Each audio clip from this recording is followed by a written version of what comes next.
My name is Maria Sanchez, and I am 68 years old. I live now in a small, sun-drenched house in Santa Fe, New Mexico, where the air is dry and the mountains stand sentinel, silent witnesses to a life I fought to claim. But for the first 18 years of my life, my world was a desolate, isolated farm in the dusty plains of Oklahoma, a place where the wind howled secrets through the cracks in the old farmhouse walls, and the sun beat down on a tradition as old and unyielding as the land itself. From the outside, we were just another struggling family, eking out a living from the unforgiving soil. But inside, a different kind of harvest was being reaped, a harvest of silence, submission, and a twisted legacy passed down from mother to daughter, generation after generation. My grandfather, Elias Thorne, was the patriarch, a man whose presence filled every corner of our small world with a suffocating weight. He was a man of few words, but his silence was more terrifying than any shout. His eyes, the color of faded denim, held a cold, calculating glint that could freeze you in place. He ruled our household with an iron fist, his word law, his desires paramount. My grandmother, Rosa, a woman whose face was a roadmap of weathered lines and unspoken sorrows, moved through the house like a ghost, her movements hushed, her eyes downcast. My mother, Eleanor, was much the same, her spirit seemingly broken long before I was born, her laughter a distant memory. They were both beautiful women, in a fragile, faded way, but their beauty was overshadowed by an aura of perpetual resignation. I was perhaps 6 years old when I first noticed the strangeness, the subtle shifts in their behavior that hinted at a deeper, darker truth. My grandmother would often sit me on her lap, stroking my hair, her fingers tracing patterns on my scalp. "Maria, mija," she'd whisper, her voice raspy. "You are a strong girl. You must be strong for our family. It is your duty." Her words were always accompanied by a look of profound sadness, a shadow in her eyes that I couldn't comprehend. My mother would echo these sentiments, her voice flat, devoid of emotion. "A woman's strength is in her endurance, Maria. Remember that." Our farm was isolated, miles from the nearest town, a place called Harmony Creek. There were no neighbors, no friends, no outside influences to challenge the insular world my grandfather had created. My education was rudimentary, taught by my mother from worn textbooks, focusing on practical skills, cooking, cleaning, mending, and an unspoken curriculum of obedience. We rarely left the farm, and visitors were unheard of. Our world was contained within the barbed wire fences that marked the boundaries of our land, a physical manifestation of the invisible cage that held us all. I remember one sweltering summer afternoon. I was playing in the dusty yard, chasing a stray chicken. I stumbled, scraped my knee badly, and began to cry. My mother rushed out, not with comfort, but with a strange urgency. She quickly bandaged my knee, her hands trembling. "Quiet, Maria. Don't let your grandfather hear you. He doesn't like weakness." Her eyes darted towards the house, a primal fear etched on her face. It was then I understood. My pain, my tears, my very vulnerability were a threat, something to be hidden, suppressed. This was my first lesson in the family tradition. Silence was survival. As I grew older, the special training began. It wasn't formal, not like school lessons, but a series of subtle, unsettling rituals. My grandmother would insist on giving me long, almost ritualistic baths, scrubbing my skin until it was raw, murmuring about cleanliness and purity. My mother would teach me how to braid my hair in a specific, intricate way, how to dress in plain, modest clothes, how to walk with my head bowed, my eyes averted. A woman should be seen but not heard, Maria, and never ever draw attention to yourself. These were not lessons in modesty, they were lessons in invisibility, in making oneself small, unobtrusive, ready for a purpose I couldn't yet grasp. The air in the house was thick with unspoken rules, with a tension that hummed beneath the surface of everyday life. Grandfather Elias would often sit in his armchair by the fireplace, even in the summer, his presence a heavy weight. My grandmother and mother would move around him with a practiced deference, anticipating his every need, his every glance. They would bring him his pipe, his coffee, his newspaper, their movements fluid, almost robotic.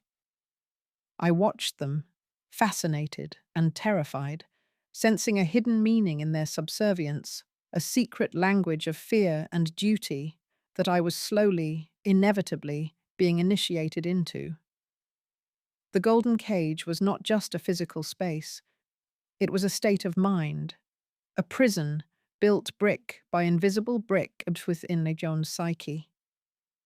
I was a ghost in my own life, a puppet dancing to their silent, manipulative tune.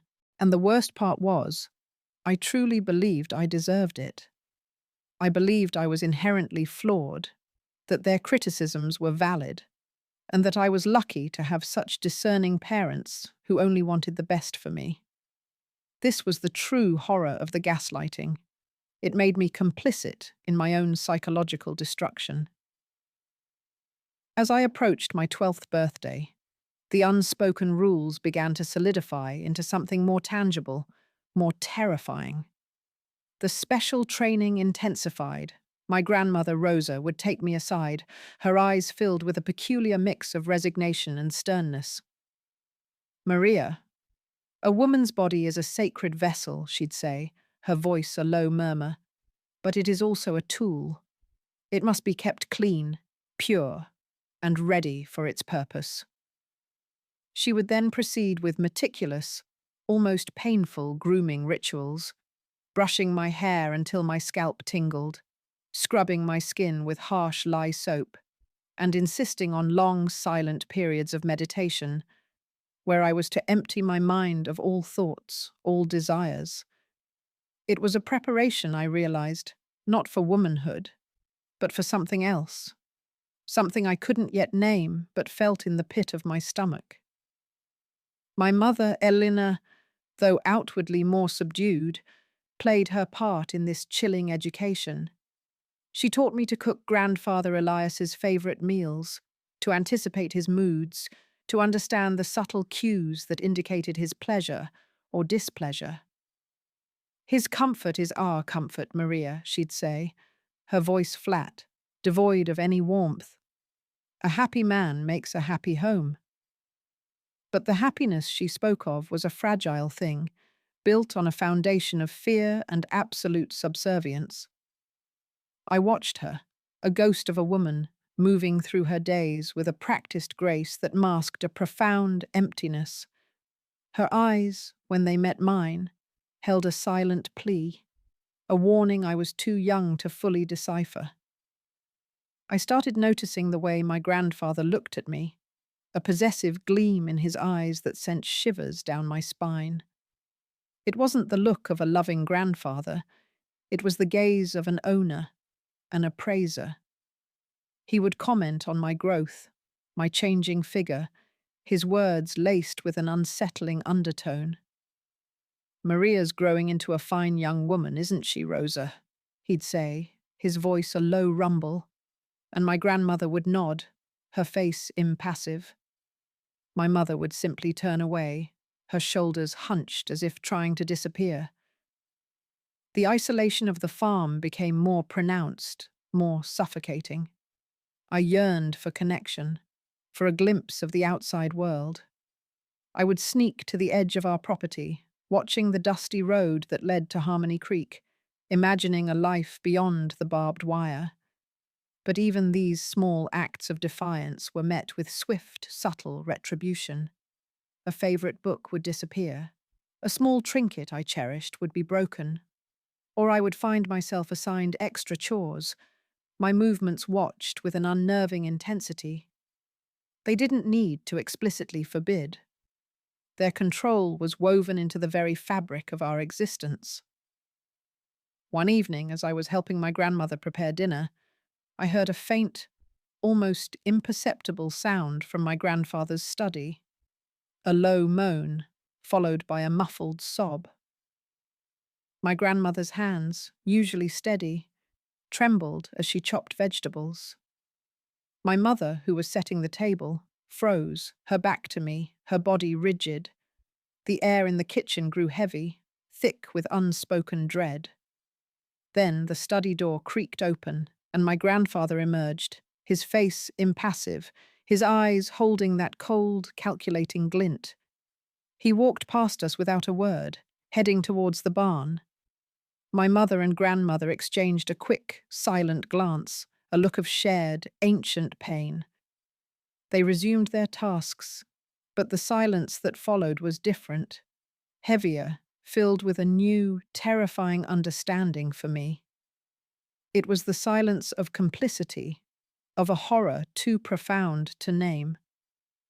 Later that night, unable to sleep, I crept out of my bed and made my way to the kitchen. I found my grandmother sitting at the table, her head in her hands, a small, leather-bound book clutched in her trembling fingers. She didn't notice me at first.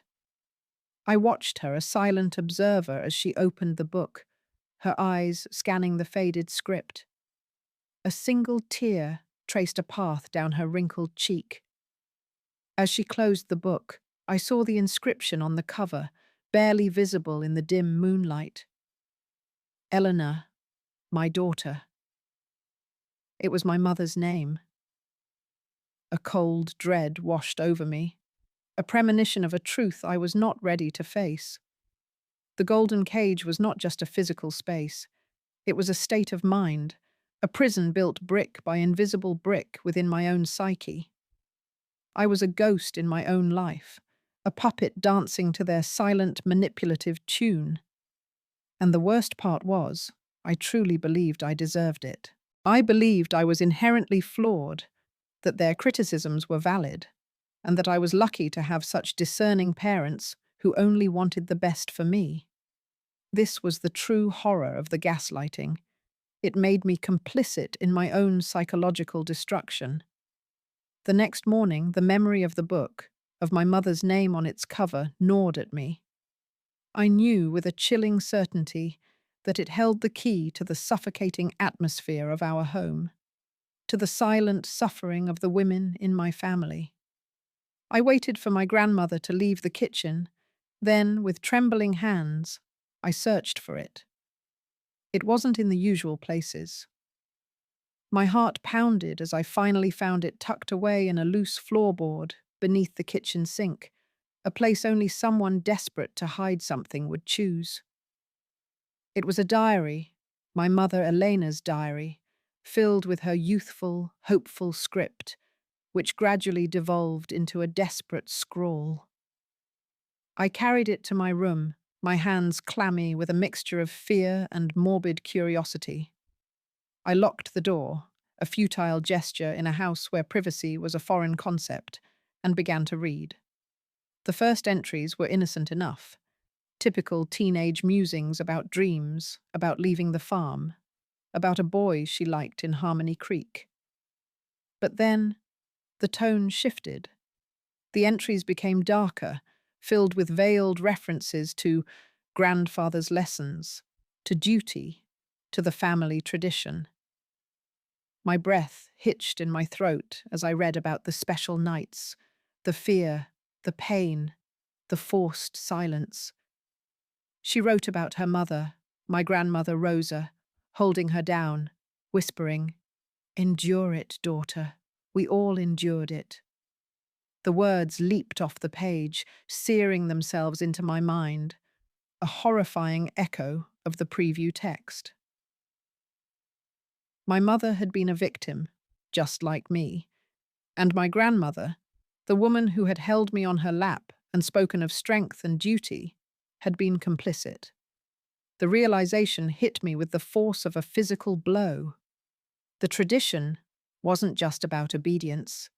It was about sexual abuse, passed down through generations, a dark secret hidden beneath the veneer of family honor and rural isolation. My grandfather, Elias, was not just a patriarch.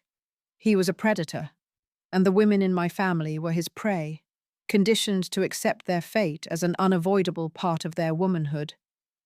I read about my mother's attempts to resist, her desperate pleas to her own mother, only to be met with the same chilling resignation. "It is the way of things, Eleanor. It is our burden." She wrote about the shame, the self-loathing, the gradual erosion of her spirit, until she became the silent, hollow woman I knew. She even wrote about her pregnancy with me, her fear, her desperate hope that I would be a boy, spared from this monstrous legacy. But then, a chilling entry. "She is a girl. Another sacrifice. God forgive me." My hands trembled so violently I could barely hold the diary. The ink blurred before my eyes, but the words were burned into my soul. This wasn't just my mother's story. It was my grandmother's story.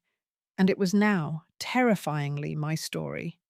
The special training, the meticulous grooming, the lessons in obedience, it all clicked into place with a sickening thud. I was being prepared, just as they had been, to become the next sacrifice, the next link in this cursed chain. The thought sent a wave of nausea through me, a cold dread that settled deep in my bones. I looked at my younger sister, Sophia, who was only 8. Her laughter, innocent and carefree, echoed from the yard. She was still untouched by the darkness that permeated our home, still unaware of the monstrous tradition that awaited her. A fierce, protective rage ignited within me, a fire that burned away years of fear and submission. I would not let this happen to her. I would not let this cycle continue. The golden cage, once a symbol of my confinement, now felt like a burning inferno, and I knew with every fiber of my being that I had to break free, not just for myself, but for Sophia, for all the women who had suffered in silence before me. This diary was not just a record of their pain. It was a weapon, a testament to a truth that could no longer be denied. And I, Maria, would be the one to wield it. The revelation of the diary shattered the fragile reality I had known. The world, once a place of confusing, unspoken rules, now revealed itself as a landscape of grotesque betrayal. My grandmother, Rosa, who had always seemed a figure of quiet suffering, transformed into a complicit tormentor in my eyes. My mother, Eleanor, became a tragic figure, a victim who had, by her silence, become an enabler. And grandfather Elias, the distant, imposing patriarch, solidified into the monster I had always instinctively feared. The rage that ignited within me was a searing, purifying fire, burning away years of fear and confusion. It was a rage not just for myself, but for every woman in my lineage who had been forced into this unspeakable tradition. I started observing them with new eyes, seeing the subtle nuances of their Stockholm syndrome, the way they had internalized their roles as victims and enforcers. My grandmother's meticulous grooming rituals, once a source of mild discomfort, now felt like a grotesque preparation for sacrifice. My mother's flat voice, her averted gaze, her unwavering obedience to Elias were no longer signs of weakness, but of a profound, soul-deep trauma. I saw the way they flinched when Elias's shadow fell over them, the way their eyes would dart to him for approval, even as they performed tasks that served only his comfort. They were prisoners, just as I was, but their chains were invisible, forged from fear, shame, and a twisted sense of duty. My primary focus shifted from understanding the past to protecting the future, specifically Sophia. My little sister, with her bright, curious eyes and uninhibited laughter, was a stark contrast to the subdued, watchful child I had become. She was still innocent, still untouched by the darkness that permeated our home. I began to subtly intervene, to shield her from Elias's gaze, to distract him when he paid her too much attention. If he asked her to fetch something from his study, I would volunteer, my heart pounding, my senses on high alert. If he commented on her appearance, I would quickly change the subject or draw attention to myself, anything to divert his predatory focus. I also began to teach Sophia, not the lessons of obedience and submission, but lessons of defiance. I would tell her stories of strong women, of heroines who fought for their freedom, who refused to be silenced. I taught her to look people in the eye, to speak her mind, to question authority. These were small acts of rebellion, whispered in the dead of night, or during our clandestine walks in the fields, far from the prying eyes of the farmhouse. I showed her how to climb the old oak tree by the creek, a symbol of escape, a place where she could see beyond the barbed wire fences that defined our world. I taught her to dream, to imagine a life beyond the farm, a life where she was free to choose her own path.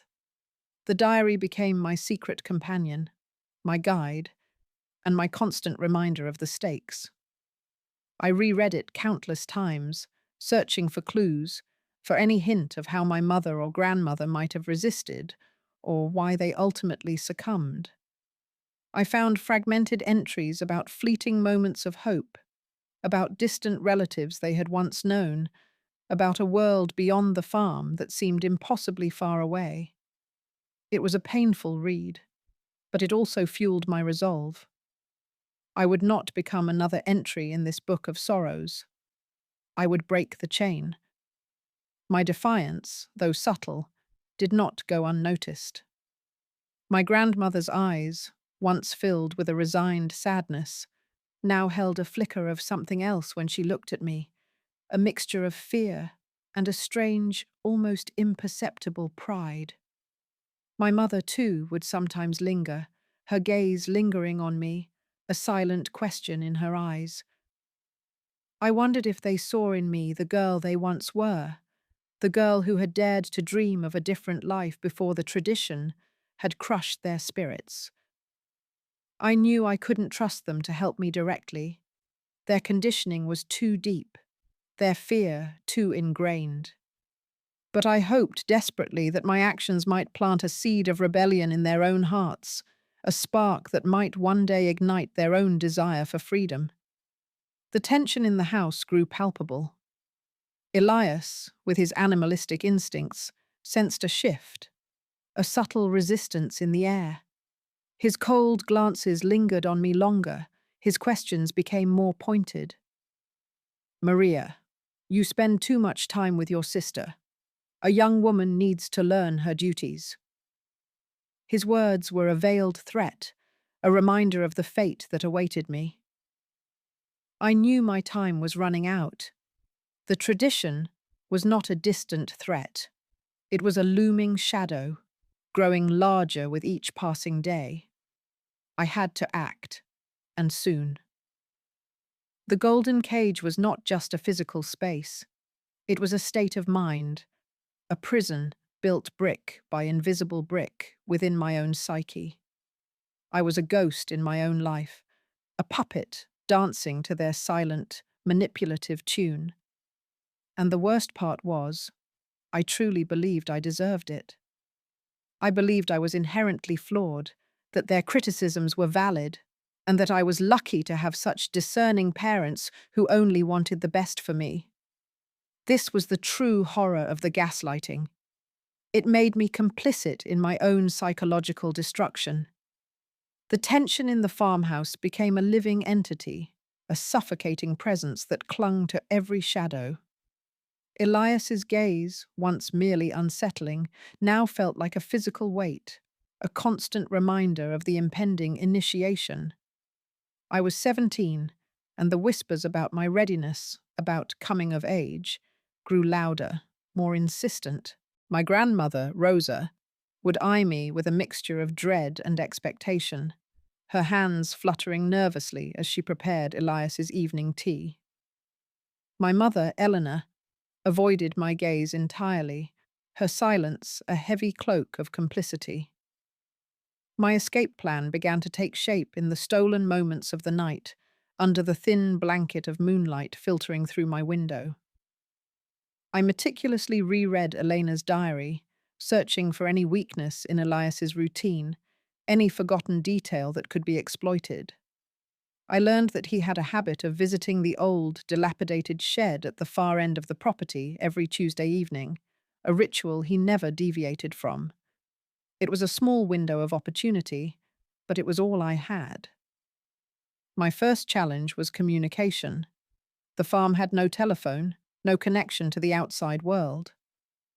Our only link was the weekly trip to Harmony Creek for supplies, a trip Elias always made alone. I needed to find a way to send a message, to seek help without arousing suspicion. I remembered an old, rusted mailbox at the end of our long, dusty driveway, a relic from a time when mail delivery was still a thing. It was rarely checked, but it was my only hope. I began to write letters, short, desperate pleas for help, addressed to anyone who might find them. The sheriff, a distant relative, even a random stranger. I would sneak out at dawn, before Elias awoke, and slip a letter into the mailbox, hoping against hope that someone, anyone, would find it. Days turned into weeks, and no help came. The mailbox remained stubbornly empty, a symbol of my isolation. Then, a stroke of luck, or perhaps fate. One afternoon, while helping my mother with the laundry, I found a small, tarnished silver locket tucked into the pocket of an old dress. It was my mother's. I recognized it from a faded photograph in the diary. Inside, nestled behind a tiny, almost invisible clasp, was a miniature folded piece of paper. It was a name and an address. Aunt Clara, 14 Oak Street, Tulsa, Oklahoma. A distant relative, mentioned briefly in the diary as a kind, rebellious spirit who had escaped the farm years ago. A flicker of hope ignited within me. I knew I couldn't send a letter to Aunt Clara through the regular mail. Elias would surely intercept it. I needed a different approach. I remembered Elias's weekly trip to Harmony Creek. He always stopped at the general store, and sometimes, if he was feeling generous, he would buy a small treat for Sophia. My plan was risky, but it was my only option. The next Tuesday, as Elias prepared to leave, I approached him, my heart hammering against my ribs. "Grandfather," I said, my voice carefully modulated to sound innocent, "could you please buy Sophia a new doll? Her old one is broken." I held out a few crumpled dollar bills I had saved from odd chores. He grunted, a non-committal sound, but he took the money. As he turned to leave, I quickly, almost imperceptibly, slipped a small folded note into the pocket of his worn denim jacket. It was addressed to Aunt Clara, a desperate plea for help, a cry for rescue. The weight was agonizing. Every creak of the floorboards, every shadow outside the window sent a jolt of fear through me. I watched Elias's truck disappear down the dusty road, a tiny speck against the vast, indifferent landscape. I spent the day in a state of heightened anxiety, my senses on high alert. Had he found the note? Would he suspect? Would Aunt Clara even receive it? The hours stretched into an eternity. When Elias returned, his face was impassive, as always. He handed Sophia a new, brightly coloured doll, and my heart sank. He hadn't found the note. Or had he? I couldn't tell. I retreated to my room, despair washing over me. But then, a few days later, a miracle. A battered, dusty pickup truck, unlike any I had ever seen, pulled up to the end of our driveway. A woman emerged, her hair a fiery red, her eyes sharp and intelligent. She looked nothing like the women on the farm. She was Aunt Clara. My heart leaped. The note had reached her. My silent cry for help had been heard. The golden cage, once impenetrable, now had a crack, a sliver of light promising escape. But I knew the hardest part was yet to come. Elias would not give up his property easily. And the women, my mother and grandmother, were still trapped within their own invisible chains. Aunt Clara's arrival was like a jolt of lightning striking the oppressive stillness of the farm. She was a whirlwind of vibrant energy, her red hair a fiery beacon against the muted landscape. She wore jeans and a practical work shirt, her hands strong and calloused, unlike the delicate, almost useless hands of the women in our family. She strode up the dusty path, her gaze direct and unafraid, a stark contrast to the bowed heads and averted eyes that were the norm in our household. I watched her from the kitchen window, my heart thrumming with a mixture of hope and terror. Elias emerged from the barn, his face a thundercloud. He had clearly not expected a visitor, especially one so uninvited. "Clara," he grunted, his voice laced with a venom I had never heard him use before. "What brings you to my land?" Aunt Clara met his gaze, unflinching. "Elias, I received a letter, a very disturbing letter, from Maria." Her voice was clear, strong, and unwavering. My mother and grandmother, who had appeared silently behind Elias, flinched. My grandmother, Rosa, wrung her hands, her eyes darting between Clara and Elias, a silent plea for calm. "A letter?" Elias scoffed, a sneer twisting his lips. "The girl is prone to dramatics. Always has been. You know how women are, Clara. Overly sensitive." He tried to dismiss me, to gaslight Clara, just as he had done to us for years. But Clara was not like us. She was not broken. "I know what kind of dramatics you're capable of, Elias," Clara retorted, her voice dropping to a low, dangerous growl. "I lived through them, and I won't stand by and watch you do it to another generation." Her words hung in the air, heavy with unspoken history. My mother and grandmother gasped, a collective intake of breath. This was a direct challenge, an open defiance of Elias's authority, something I had never witnessed. Elias's face contorted with rage. "You meddling hussy! Get off my property!" He took a step towards her, his hand clenching into a fist.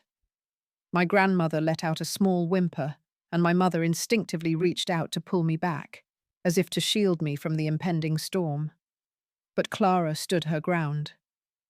"I'm not leaving without Maria, Elias, and Sophia, and Eleanor, and Rosa. This ends here. Today." Her eyes swept over my mother and grandmother, a silent challenge, an invitation to break free. My mother's eyes met Clara's, and for a fleeting moment, I saw a spark of something I hadn't seen in years. Defiance, a flicker of the spirited young woman I had read about in the diary. The confrontation escalated. Elias, unused to being challenged, became more aggressive, his words turning into threats. Clara, however, remained calm, her resolve unwavering. She spoke of the law, of the outside world, of the consequences of his actions. She had clearly done her homework, and her knowledge of legal repercussions seemed to rattle him. He was a man who thrived on isolation, on the absence of external accountability. Clara brought the outside world, and its rules, directly to his doorstep. In the midst of the escalating argument, I saw my chance. While Elias was distracted, I slipped away, grabbing Sophia's hand. "Come on," I whispered, pulling her towards the old pickup truck Clara had arrived in. Sophia, sensing the urgency in my voice, followed without question. My mother, Elena, saw us. Her eyes widened, and for a moment I thought she would stop us, or worse, alert Elias. But instead, she gave a barely perceptible nod, a silent encouragement, a desperate hope. My grandmother, Rosa, too, watched us, her face a mask of conflicting emotions. I saw a tear escape her eye, a single, silent testament to the pain she had endured, and perhaps a glimmer of hope for our escape. As we reached the truck, Elias let out a roar of pure fury. He lunged towards us, but Clara stepped in front of him, blocking his path. "You're not touching them, Elias," she said, her voice steel. "Not anymore." I quickly opened the truck door, pushed Sophia inside and scrambled in after her. Clara jumped into the driver's seat, started the engine, and with a screech of tires on the dusty road, we sped away, leaving the farm and Elias's rage behind us. The golden cage, once impenetrable, had finally been breached. But the escape was just the beginning. The real battle, the battle for our minds and our healing, was yet to come. The drive away from the farm was a blur of dust and adrenaline. Sophia, nestled beside me, was silent, her small hand clutching mine. Aunt Clara, her face grim but determined, kept glancing in the rearview mirror until the farmhouse was a mere speck on the horizon. As we drove further, the landscape slowly changed, the desolate plains giving way to small towns, then larger ones, until finally, the sprawling suburbs of Tulsa, Oklahoma, appeared. It was a world away from the isolated farm, a world I had only ever glimpsed in faded photographs and my mother's diary. Aunt Clara's home was a modest but welcoming bungalow, filled with the scent of baking bread and the sound of laughter. It was a stark contrast to the oppressive silence of the farm. For the first few days, Sophia and I were like startled birds, flinching at every loud noise, every sudden movement.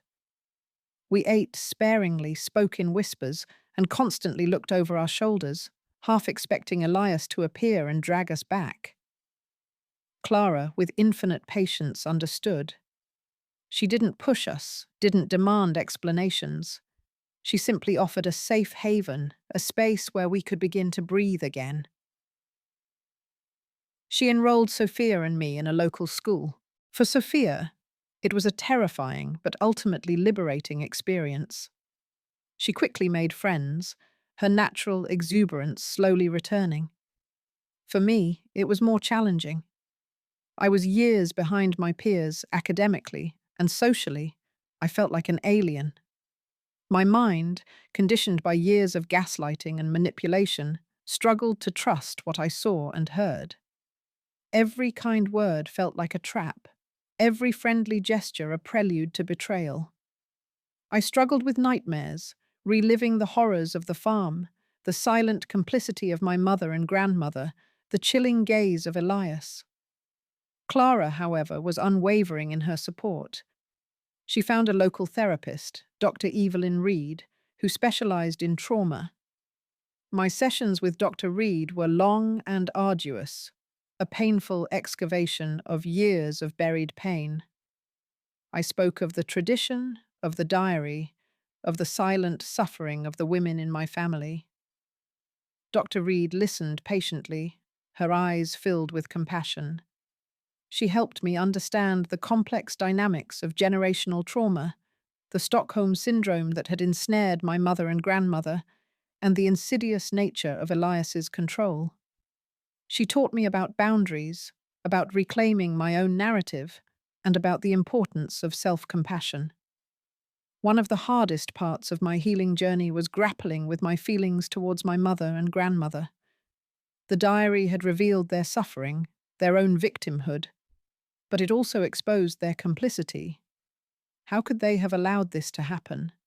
How could they have prepared me for the same fate? Dr. Reed helped me understand that their actions, while inexcusable, were a product of their own trauma, their own conditioning. They had been so deeply broken, so thoroughly stripped of their agency, that they saw no other path. It didn't absolve them, but it allowed me to begin the long, difficult process of forgiveness, not for their sake, but for my own. Sophia, too, began to heal. She was young enough that the trauma had not yet fully taken root. She thrived in school, her laughter echoing through Clara's house, a sound that was both a balm and a constant reminder of the innocence I had lost. I made it my mission to protect her, to ensure she would never know the darkness I had endured. I taught her about healthy relationships, about consent, about the importance of trusting her own instincts. I encouraged her to speak her mind, to question authority, to be loud and visible, everything I had been taught not to be. Years passed. I worked odd jobs, saved money, and eventually enrolled in community college, pursuing a degree in social work. I wanted to help others who had suffered in silence, to be the voice I never had. My art, too, became a form of therapy. I started painting, not for anyone else's approval, but for my own catharsis. My canvases were filled with stark landscapes, with figures trapped in invisible cages, with the raw emotions of pain and liberation. It was a way of processing my past, of transforming my trauma into something meaningful. The golden cage, once a symbol of my confinement, was slowly transforming into a canvas for my healing. The battle for our minds and our healing was long and arduous, but with each passing day, we took another step towards freedom. My journey of healing was not linear, but it was marked by profound growth and a deepening sense of purpose. I graduated from college with honors, my degree in social work, a testament to my unwavering commitment to helping others escape their own invisible cages. I began working at a local non-profit organization dedicated to supporting survivors of domestic violence and child abuse. It was challenging work, often emotionally draining, but it was also incredibly rewarding.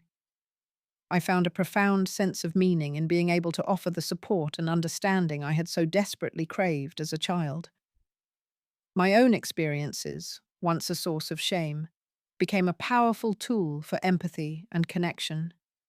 I could see the fear, the confusion, the self-doubt in the eyes of the survivors I worked with, and I could tell them, with absolute conviction, I understand. You are not alone, and you can heal. Sophia thrived. She graduated from high school with top honors and went on to study veterinary medicine. Her love for animals, a stark contrast to the cruelty she had witnessed on the farm. She was vibrant, confident, and fiercely independent, everything I had fought for her to be. We remained incredibly close, our bond forged in the crucible of shared trauma and the unwavering commitment to a different future. She often told me that my courage had inspired her, that I had shown her what was possible.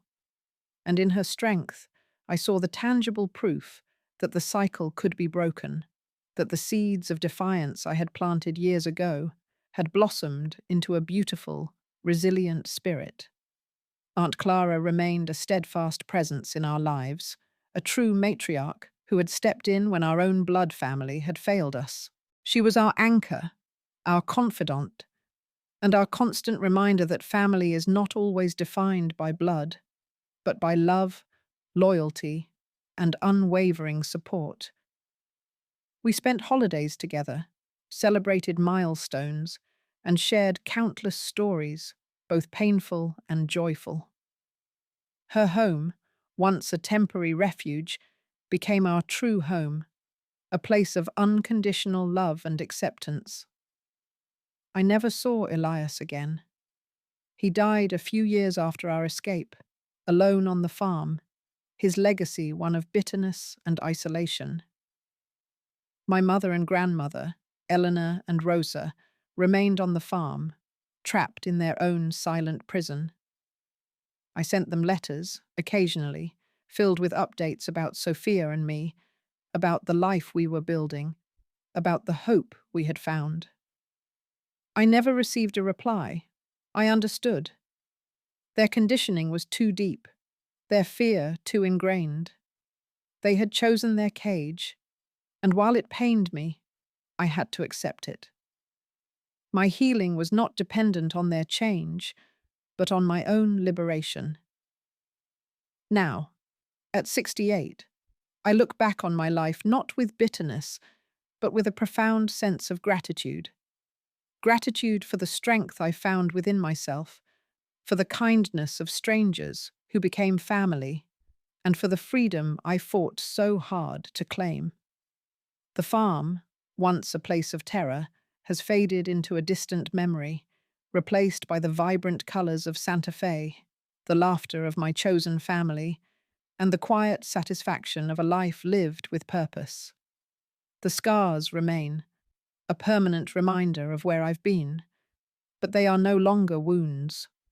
They are symbols of my survival, my resilience, and my unwavering commitment to living a life that is truly, authentically, gloriously my own. My story is not unique. There are countless others who have walked similar paths, who have endured invisible abuses, and who have struggled to find their voice in a world that often dismisses their pain. To them, I offer this message. Your experience is real.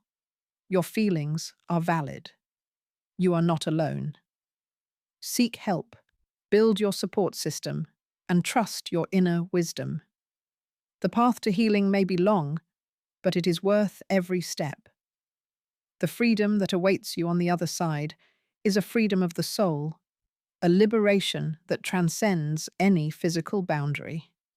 Find your voice, tell your story, and never ever let anyone dim your light, because you are worthy of love, respect, and a life lived fully and authentically. My name is Maria Sanchez, and this is my story. It is a story of a cursed tradition and the woman who finally broke the chain. My work at the non-profit became more than just a job. It was a calling. I specialized in working with young women and girls who had experienced familial abuse, particularly those from isolated or culturally rigid backgrounds. I understood, perhaps better than anyone, the invisible chains that bound them, the insidious nature of traditions that masqueraded as duty. I developed workshops focused on critical thinking, on recognizing manipulative behaviors, and on building self-worth. I taught them that their feelings were valid, that their instincts were trustworthy, and that they had the right to define their own lives, regardless of what their families or communities dictated. It was a slow, often frustrating process, but every small victory, a girl choosing to pursue an education, another finding the courage to speak out, a young woman breaking free from an oppressive relationship, fueled my determination. I also became a vocal advocate for legislative changes, pushing for stronger protections for children in isolated communities, and for increased awareness of non-physical forms of abuse. I testified before state committees, sharing my own story, not as a victim seeking pity, but as a survivor demanding justice and prevention. My voice, once silenced by fear and tradition, now echoed in legislative halls, a testament to the power of reclaiming one's narrative. I collaborated with legal aid organizations, helping to connect survivors with resources and legal representation, ensuring that their cries for help would no longer go unheard. Sophia, now a successful veterinarian with her own practice, often joined me in my advocacy work. She spoke about the importance of early intervention, of recognizing the subtle signs of abuse before they festered into deep, generational wounds. Her presence, a living embodiment of a broken cycle, was incredibly powerful. We often spoke about the weight of our shared history, the trauma that had shaped our lineage, and the profound responsibility we felt to ensure that no other girl in our family, or in any family, would ever have to endure what we had. We were not just sisters, we were partners in a mission, united by a past. We refused to let define our future. My relationship with Aunt Clara deepened into an unbreakable bond. She was the mother I had always needed, a fierce protector and a gentle guide. She never tried to replace Eleanor or Rosa, but she filled the void they had left, offering unconditional love and a safe haven. We often sat on her porch in Santa Fe, watching the sunsets paint the sky in hues of orange and purple, sharing stories and quiet moments of reflection. She would tell me about her own struggles, her own defiance against Elias, and the courage it took to break away.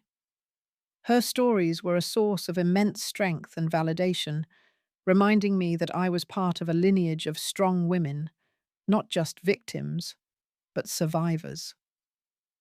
I often thought about Eleanor and Rosa, still on the farm, still trapped. I sent them occasional gifts, small tokens of remembrance, hoping that one day a flicker of recognition, a spark of desire for freedom, might ignite within them. I knew it was unlikely, that the chains of their conditioning were too strong, but I never completely gave up hope. My own healing had taught me that transformation is always possible, even in the darkest of circumstances. I had learned to forgive them, not for their actions, but for their inability to escape their own prison. It was a forgiveness born not of weakness, but of understanding and compassion. As I reflect on my life, I see the intricate tapestry woven from threads of pain, resilience, and profound love. The farm, once a symbol of my confinement, has become a distant, almost mythical place, a backdrop against which my true story unfolded. I carry the scars, yes, but they are no longer wounds. They are badges of honor, testaments to a spirit that refused to be broken, a voice that refused to be silenced. I have learned that true freedom is not just about escaping a physical prison, but about liberating one's mind, one's spirit, and one's heart from the invisible chains of trauma and tradition. My life in Santa Fe, surrounded by the beauty of the desert and the warmth of my chosen family, is a testament to the power of choice, of resilience, and of the unwavering human spirit. I am Maria Sanchez, a survivor, an advocate, a sister, and a woman who, against all odds, broke the chain of a cursed tradition, not just for herself, but for all those who came after her. And in doing so, I found my own true freedom, a freedom that echoes in the quiet strength of my voice and in the unwavering light in my eyes. My journey, though deeply personal, became a public testament to the insidious nature of intergenerational trauma and the profound courage it takes to break free. I often reflected on the women who came before me, my mother and grandmother, and the countless others whose stories remained untold, trapped within the confines of their own isolated worlds. My work was, in many ways, a tribute to them, a way of honoring their silent suffering by ensuring that their pain would not be in vain. I carried their memories not as a burden, but as a constant reminder of the importance of my mission. I continued to paint, my art evolving alongside my understanding of healing. My canvases became bolder, more vibrant, depicting scenes of liberation, of women finding their voices, of broken chains and open skies. My gallery, the uncaged canvas, became a sanctuary for artists and survivors alike, a place where stories were shared, wounds were acknowledged, and hope was rekindled. It was a living, breathing testament to the power of art as a catalyst for change, a space where the invisible could be made visible and the unspoken could finally be heard. Even now, in my late 60s, the echoes of the past sometimes linger. A certain scent, a particular tone of voice, a fleeting shadow. These can still evoke a momentary chill, a phantom pain. But these moments are fleeting, quickly replaced by the warmth of Liam's hand in mine, the vibrant laughter of Sophia, and the quiet satisfaction of a life lived on my own terms. I have learned that healing is not about erasing the past, but about integrating it, about transforming pain into purpose, and about choosing, every single day, to live a life filled with authenticity and joy. My legacy, I hope, will not be defined by the trauma I endured, but by the chain I broke. It is a legacy of resilience, of courage, and of unwavering hope. I am Maria Sanchez, a woman who was prepared for sacrifice from birth, but who chose instead to become a beacon of freedom. And in doing so, I found not just my own liberation, but a way to light the path for countless others, still searching for their own escape from the shadows of a cursed tradition. My story is a testament to the enduring power of the human spirit, a reminder that even in the darkest of circumstances, hope can bloom and freedom can be found.